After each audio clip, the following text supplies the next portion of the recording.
Salut à tous, salut à toutes, c'est Namia, j'espère que vous allez bien, en tout cas pour ma part, tout est plutôt chouette. Aujourd'hui la team, on se retrouve pour une toute nouvelle vidéo pour parler du tout dernier film du DC Animated Movies Universe, deuxième génération, parce que je rappelle que la première génération s'était terminée avec Justice League Dark Apocalypse War et que la deuxième génération a commencé avec Superman Man of Tomorrow, Justice Society World War II et maintenant Batman The Long Halloween Part 1. Qui est un film que j'attendais depuis très longtemps, une série de comics très emblématique de Batman, j'ai envie de dire, et très connue, qui a maintenant été retracée en film animé. Et le film est très clairement à la hauteur des attentes et pas mal fidèle aux comics. Du coup, on va en parler durant cette vidéo. Bien évidemment, il y aura un côté non spoiler pour vous parler du film sans vous faire spoiler et pour vous inciter à aller le regarder tout simplement. Et après ça, on va spoiler le film. Vous serez prévenu de toute façon avant qu'on commence à spoiler. Sur ce, sans plus tarder, sans perdre une seule seconde de plus, let's go!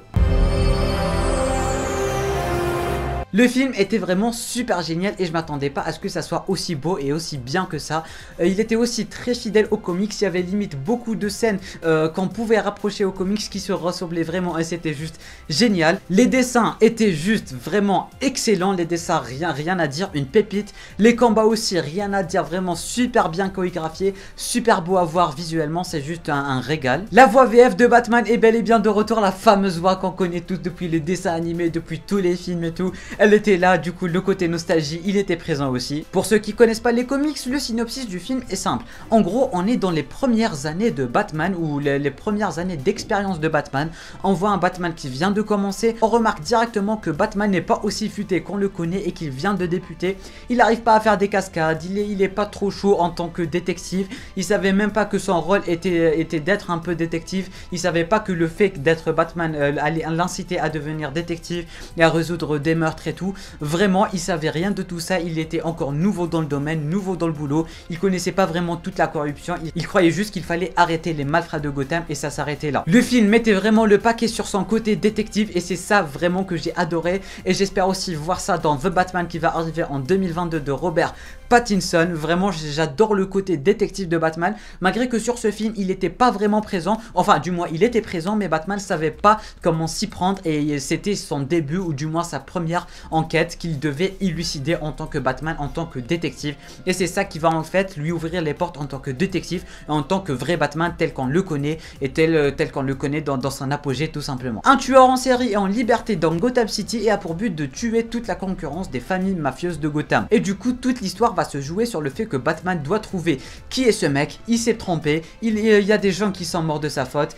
il y a le Joker qui est de retour, un Joker vraiment super méga psychopathe à son apogée. Cette version du Joker, elle est juste magnifique, elle est juste sublime, je l'ai vraiment adoré. Catwoman aussi est présente, que ça soit de son côté Catwoman et de son côté Selina Kyle, et j'ai vraiment adoré. Tout ceci pour dire que le film, je l'ai vraiment adoré, il est vraiment très fidèle à l'univers de Batman. On savait qu'on était à Gotham City, il y avait du sang, il y avait du pleur, il y avait de la corruption, il y avait de tout. C'était vraiment une ambiance de Batman, une ambiance de Gotham City. Le Joker plus psychopathe que jamais, les gens plus détruits que jamais, un Batman plus détruit que jamais malgré qu'il vient de commencer. Il n'est pas assez expérimenté, il essaie de faire ses trucs de détective, il essaie d'élucider des meurtres, il essaie vraiment de faire de son mieux pour évoluer avec Gotham et pour aider Gotham à aller mieux. Les méchants sont aussi emblématiques qu'on les connaissait dans les comics et dans les films Batman en général. Vraiment, ce film c'est juste une pépite que je vous conseille à 10 000%. Comme son nom l'indique, Batman The Long Halloween Part 1, ce qui voudrait dire qu'il y a une partie 2 qui va arriver dans quelques mois, voire dans 2 mois si je dis pas de bêtises, et c'est déjà ça parce qu'il nous laisse dans un cliffhanger de malade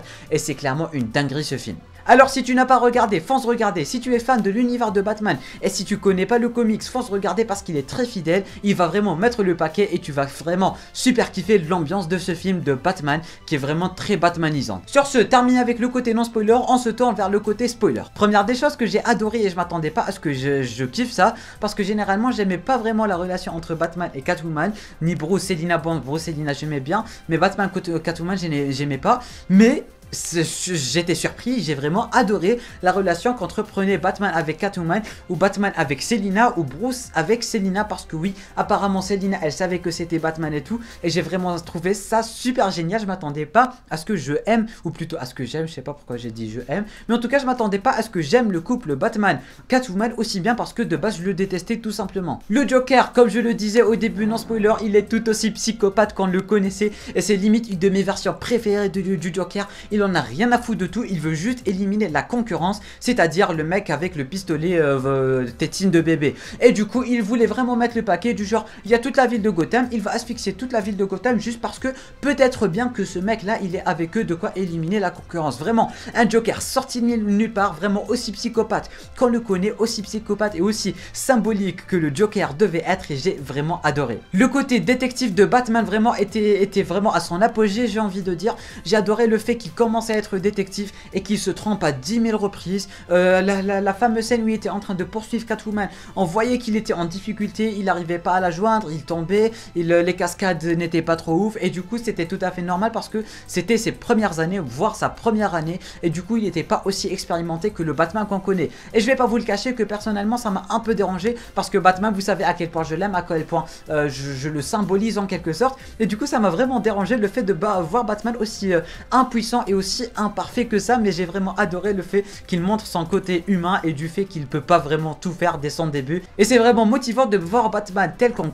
le connaît et le voir comment il a commencé et tout ce chemin qu'il a parcouru, c'était juste énorme. Le film nous laisse avec un gros cliffhanger, le fameux mec le fils de Falcon est mort, Batman croyait que c'était lui alors qu'il devait le protéger, mais il croyait que c'était lui, du coup il a failli à son devoir de Batman, de justicier ainsi que de détective en général. Maintenant il a vraiment intérêt de trouver qui est le tueur et de dépasser ses limites dans Batman The Long Halloween Part 2. Je rappelle que dans la partie 2 on aura droit à du Harvey Dent en tant que double face, du Poison Ivy, des méchants qu'on n'avait pas vu dans le premier qui vont revenir dans le deuxième, des méchants qu'on avait vu dans le premier qui vont revenir dans le deuxième, vraiment. Et j'ai vraiment trouvé le fait d'adapter cette série de comics en 2 films super cool parce qu'ils auraient jamais pu adapter en stop, si je dis pas de bêtises, en un seul film, ça aurait été beaucoup trop et du coup ils auraient compressé le truc et tout. Mais le fait qu'ils fassent ça en 2 films, c'est juste génial. Déjà le premier film il était tellement bien écrit, tellement bien fait que qu'on voyait pas le fait qu'il supprime 2-3 trucs par-ci par-là, et du coup j'ai vraiment trouvé ça super génial et je suis vraiment super méga impatient de voir ce que The Long Halloween Part 2 aura à nous proposer. Si tu es fan de comics, n'hésite pas à me dire en bas en commentaire quel est